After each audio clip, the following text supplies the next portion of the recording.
Halo, apa kabar semuanya? Salam dari Suito Universal. Di video kali ini kita akan bahas mengenai yuk kenali cara kerja di Kanada.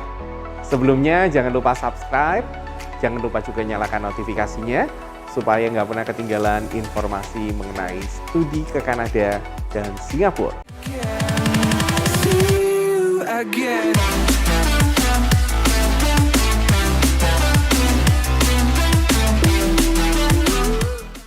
Yang keenam, kesetaraan.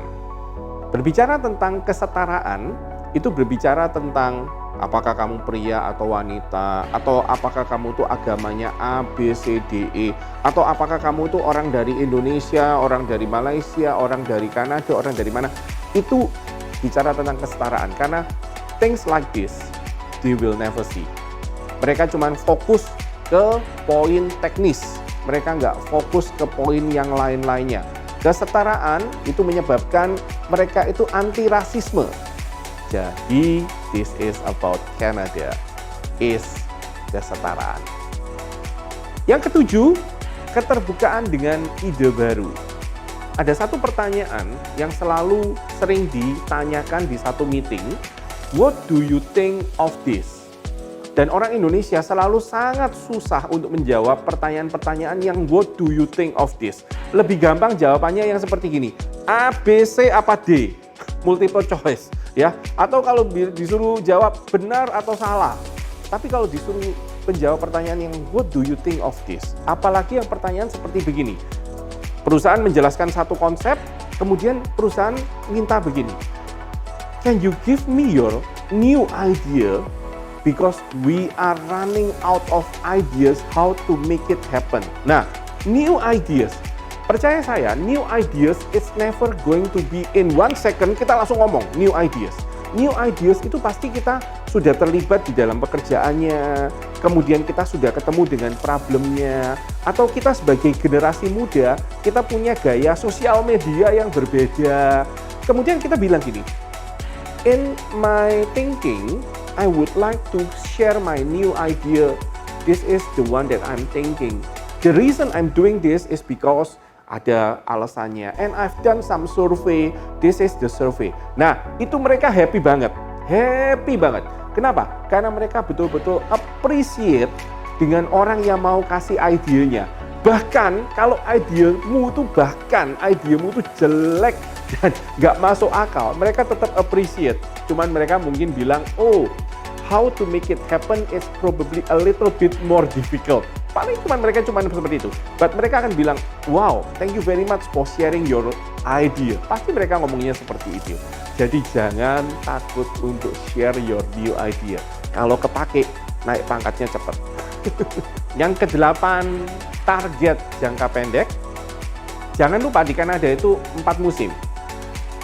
Dengan 4 musim menjadi short term plan dan short term target itu berjalan per quarter. Ingat, setahun dibagi 4 musim, berarti 1 quarter adalah sekitar 3 bulan.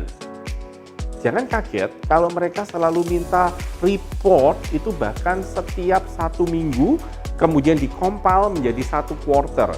Karena itulah bagian dari budaya kerja mereka. Ingat, kalau musim summer itu pasti kerjanya lebih rileks. Bahkan ada beberapa company yang meliburkan perusahaannya. Apakah semua company rileks? Apakah semua company meliburkan? Of course tidak. Ada company-company tertentu yang pada saat summer itu justru betul-betul cari duit sebanyak-banyaknya. Karena mungkin dia di dunia entertainment, di dunia restoran, di dunia housekeeping, itu akan berbeda. Yang ke-9, bangga dengan pekerjaan. Apa yang masih ingat kalau dulu masih kecil ditanya, kamu mau jadi apa nanti gedenya? Beberapa anak Indonesia selalu bilang begini, belum saya pikirkan, masih dalam perjuangan, masih saya mimpikan. Berbeda dengan kalau kita ngobrol dengan anak-anak kecil yang ada di Kanada. Waktu mereka ditanya, what do you want to be in your future? Mereka dengan bangga mereka akan bilang, I want to become a policeman. I want to become a fireman. I want to work like my daddy is working, an accountant. The point is, they are proud. They are super proud of what they are doing. Jadi jangan kaget kalau di Kanada kita ketemu dengan orang-orang kok kayaknya sombong ya. Mentang-mentang dia kerjanya bagus. Bukan, tapi mereka proud dengan profesi mereka. This is a good point. Yang ke-10, selalu belajar.